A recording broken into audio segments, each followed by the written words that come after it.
नमस्कार, मैं हूं अर्पिता और आप देख रहे हैं पीओ भारत। देखिए, रुपौली उपचुनाव में मतदान संपन्न हो चुका है और अब हम आपको बताने वाले हैं कि रुपौली में कौन चुनाव जीत रहा है। जी हाँ, बहुत सारे गुणभाग के बाद और बहुत सारे समीकरण के बाद आखिरकार हमने ये गणित निकाल लिया कि वहां वाकई में कौन जीत रहा है। देखिए, हमें एग्जैक्ट यहाँ पर बताने के लिए, चर्चा के लिए हमारे साथ राजनीति के विश्लेषक प्रदीप सर हैं, जो पिछले एक हफ्ते से लगातार डटे हुए थे कि रुपौली के अंदर क्या चल रहा है। और अब मतदान के बाद अब फाइनल खुलासा करेंगे आप कि रुपौली में वाकई में कौन जीत रहा है। बीमा भारती, शंकर सिंह, कलाधर मंडल, आरजेडी, जदयू या फिर निर्दलीय उम्मीदवार, किसकी किस्मत खुलने वाली है और रोएगा कौन? देखिए, रोना और चुनाव तो एक राजनीति में चुनावी जीत हार जो है वो ठीक है, तत्काल लगता है ऐसा, लेकिन कोई परमानेंट थोड़े रोता है या हारता है। जैसे देखिए ना आप, लोकसभा चुनाव में बीमा भारती की क्या स्थिति हुई, जमानत जब्त हो गया, ठीक है, लेकिन आज मुकाबले में है बीमा भारती, ठीक है। तो कब किसका किस्मत पलटता है कोई नहीं जानता, नंबर एक। नंबर टू, जहां तक इस बार अभी जो चुनाव हुआ है, आज अभी जस्ट खत्म हुआ है मतदान, उसमें अगर देखे तो देखिए कांटे की लड़ाई है, इसमें कोई शक नहीं है, ठीक है। त्रिकोणीय लड़ाई है, कलाधर मंडल, बीमा भारती और शंकर सिंह। आप सस्पेंस ज्यादा बढ़ा रहे हैं सर, बताइए फाइनल। मैं बता रहा हूँ, देखिए इतना आसान नहीं होता है, लेकिन सबसे बड़ा विषय क्या है ना कि इसको हमने किस आधार पे किया है, वो चीज तो दर्शक को समझ में आना चाहिए ना। हम केवल कुछ कह दें और दर्शक मान ले, ऐसा नहीं है। क्योंकि अगर हम जो विश्लेषण करते हैं तो तथ्य और तर्क ये दोनों हमारे साथ होना चाहिए, नहीं तो फिर तब तो अधिकतर चैनल्स वाले देखिए आप लफाजी करते हैं, ठीक है, पैसा लेकर भी लोग जितवा देते हैं, किसी को हरवा देते हैं, ठीक है। तो जातीय कुंठा के कारण भी लोग बोलते हैं किसी को कोई जीत रहा है कोई हार रहा है, लेकिन हमारा मकसद वो थोड़े होता है। हमारा तो कोई भी जीते बात बराबर है, क्योंकि पत्रकारिता एक ऐसी चीज है जिसमें कि पत्रकारों का ये दायित्व है कि समाज को जो वास्तविक स्थिति है उससे परिचय करावे और फिर जनता अपना निष्कर्ष निकाले, जनता फैसला करे। हाँ, फैसला लेने में भी पत्रकार मदद करते हैं, ठीक है, लेकिन एक पक्षीय समाचार परोसना ये पत्रकारों का काम नहीं होता है, तो फिर लोग दलाली करते हैं, ऐसा माना जाता है।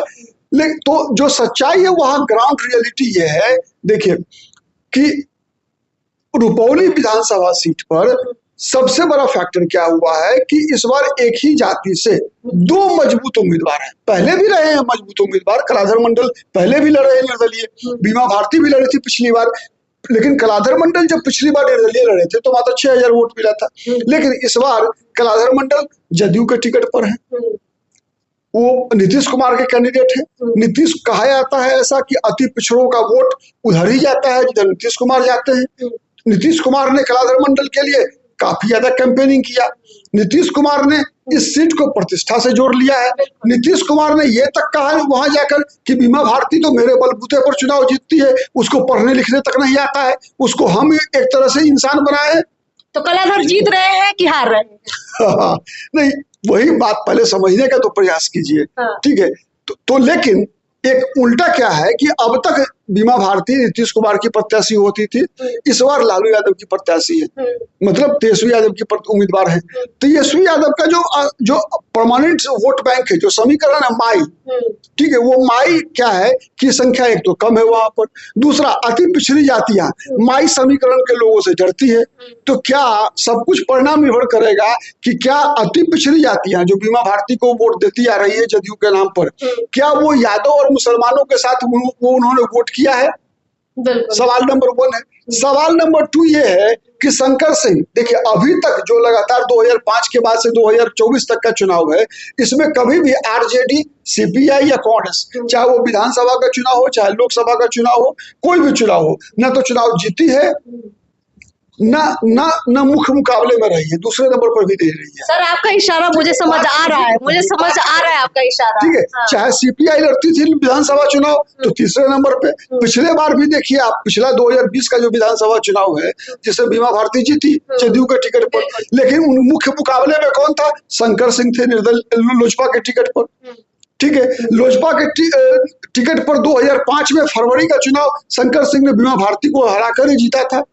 मतलब ये स्पष्ट होता है कि इस चुनाव के मुख्य मुकाबले में अभी तक बीमा भारती और शंकर सिंह दिख रहे हैं। देखिए, पहला तो कलाधर मंडल चुनाव हार रहे हैं, हम ऐलान कर देते हैं। अगर मुख्य मुकाबले हार रहे हैं, संभावना जता देते हैं कि अगर देखिए मुख्य मुकाबले में अगर शंकर सिंह और बीमा भारती है तो इसका मतलब साफ है कि जदयू के कलाधर मंडल लगभग चुनाव हार रहे हैं। देखिए सर, लगभग जोड़ दिया है। और अब बीमा भारती और शंकर सिंह 19-20 का मुकाबला। नहीं, तो तीसरा कौन इसका ये है कि देखिए शंकर सिंह को पप्पू सिंह का समर्थन है। अच्छा, ठीक है। पप्पू सिंह जो पूर्णिया के पूर्व सांसद थे वो, ठीक है। और जो दूसरे पप्पू यादव हैं, ठीक है, खुलेआम तो उन्होंने बीमा भारती का समर्थन किया है। अच्छा। लेकिन मौन समर्थन उनका है कि तेजस्वी यादव की प्रत्याशी किसी कीमत पर हारे। अच्छा। क्योंकि जब तक तेजस्वी की उम्मीदवार नहीं हारेगी वहां पे, तब तक पप्पू यादव का जो है तेजस्वी यादव को चुनौती देने का जो सपना है पप्पू यादव का, वो पूरा कैसे होगा। अगर बीमा भारती जीत गई तो पप्पू यादव की राजनीति जो है फिर कमजोर होगी। तेजस्वी यादव वहां सुपरस्टार होंगे। ठीक है। तो पप्पू यादव कभी नहीं चाहेंगे बीमा भारती जीते वहां। ठीक है। पप्पू यादव किसको चाहेंगे? शंकर तो पप्पू यादव उसको चाहेंगे जिसने उनको अभी लोकसभा के चुनाव में मदद किया था, वही शंकर सिंह। ठीक है। तो स्पष्ट हो रहा है। यानी आप ये कह रहे हैं कि देखिए सारे समीकरण बता रहे हैं कि रुपौली का उपचुनाव शंकर सिंह जीत रहे हैं और शंकर सिंह के पीछे। हाँ। देखिए, एक तीसरा फैक्टर क्या है जो अंतिम में बता रहा हूं। देखिए, क्योंकि जदयू के जो प्रत्याशी हैं वो एक आम आदमी है, आम राजनीतिक कार्यकर्ता है। ठीक है। अगर मैं तभी गलत हो सकता हूं शंकर सिंह हार जाएंगे जब रुपौली की जनता ये तय कर के बैठी होगी कि किसी भी कीमत पर किसी बाहुबली को नहीं जीतने देना है। इस कंडीशन में तब कलाधर मंडल का भाग्य खुलेगा। ठीक है। नहीं तो शंकर सिंह जीत चुके हैं। ठीक है। इसलिए कि कई बार ऐसा देखा गया है कई सीटों पर चुनाव में कि जब दो बाहुबलियों, दो आपराधिक गिरोहों के बीच मुकाबला होता है तो बिहार की जनता अब कभी कभार जो है ऐसा करती है चमत्कार, जब बाहुबलियों को हरा देती है। बाहुबलियों को हराकर कहीं चुप्पा वोट अगर कलाधर मंडल को गया होगा तो इसकी गारंटी नहीं ले सकते। लोकसभा चुनाव में भी कई सीटों पर ऐसा देखने को मिला। लेकिन जो वोकल वोट है उसके आधार पर शंकर सिंह की जीत तय है। चलिए सर, बहुत बहुत शुक्रिया। शंकर सिंह की जीत तय है और बाई चांस यानी 1% जो हम ऑप्शन देते हैं, बाई चांस हो सकता है कलाधर मंडल जीत जाए अगर रुपौली की जनता ने ये सोच लिया कि वहां किसी बाहुबली को चुनाव नहीं जितवाना है, तभी हो सकता है। और एक छोटा सा सवाल ले लेते हैं सर, क्या लगता है आपको इस चुनाव का क्या असर पड़ेगा? क्या वाकई में ये बिहार विधानसभा चुनाव का सेमीफाइनल है या नहीं है? विधानसभा चुनाव का सेमीफाइनल नहीं है। लोग उपचुनाव देखिए स्थानीय स्तर पर लड़ी जा रही है। हाँ, इसको नीतीश कुमार और तेजस्वी यादव ने इसको महामुकाबला बना दिया है। जिस प्रकार का बयान तेजस्वी यादव का या नीतीश कुमार का रहा, हाँ, नहीं तो इसका कोई राज्य की राजनीति पर कोई असर पड़ेगा ऐसा कुछ नहीं है। चलिए, थोड़ा असर जरूर पड़ेगा लेकिन बहुत असर नहीं पड़ेगा। लेकिन नीतीश, अगर बीमा भारती हार गई और कलाधर मंडल भी हार गए तब तो नीतीश कुमार की जीत बचेगी। अगर बीमा भारती जीत गई तो नीतीश कुमार के गाल पे करारा तमाचा मरेगा, नंबर 1। ठीक है। नंबर 2, अगर बीमा भारती तीसरे नंबर पे चली गई तो तेजस्वी यादव के गाल पर करारा तमाचा पड़ेगा।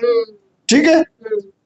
और शंकर सिंह जीत गए, इसका मतलब पहले नंबर पर है, इसका मतलब पप्पू यादव की जय जय। बराबर हो जाएगा पप्पू यादव की जय जय। तब नीतीश कुमार की हार भी होगी, तेजस्वी की भी हार होगी, तो पप्पू यादव अपना संतोष करेंगे कि मेरा दोनों दुश्मन जो है रास्ते से साइड हो गया। चलिए सर, बहुत बहुत शुक्रिया। तो रुपौली के उपचुनाव का देखिए रिजल्ट क्या निकलने वाला है, हम आपको एक बार फिर से फाइनल बता देते हैं।